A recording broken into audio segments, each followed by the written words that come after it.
oras dienos įvykius apžvelgsime ir panoramoje.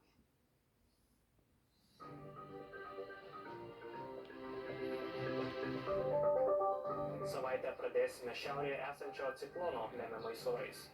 Bus gana debesuota, praktiškai visoje Lietuvoje lietus, sulauksime ir šlapdribos. Taip pat bus gana vėjuota.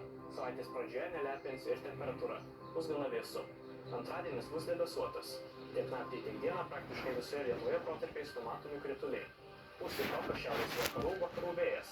Naktį vietomis, o dieną daug kur gūsiai sieks 15 m per sekundę. Naktį temperatūra nukris iki 0,4 laipsnių šilumos, diena šils vos iki 3-8 laipsnių. Trečiadienio naktį vietomis dar numatomi trumpi krituliai, o dieną jau žymesnio lietaus nebebus. Toliau pūs stiprokas šiaurės vakarų, šiaurės vėjas, vietomis gūsiai pasieks 16 m per sekundę. Naktį termometrai rodys tarp 1 laipsnių šalčio ir 4 šilumos, diena 6-11 laipsnių. Ketvirtadienį ciklonas trauksis, todėl bus daugiausia pragiedrulių ir žemesnių kritulių nenumatoma. Vėjas šiaurinių krypčių vidutinio stiprumo. Temperatūra naktį kris iki 0,4 laipsnių šalčio, kai kur išliks apie 1 laipsnis šilumos. Dieną oras šils iki 5-10 laipsnių. Penktadienį kritulių nenumatoma.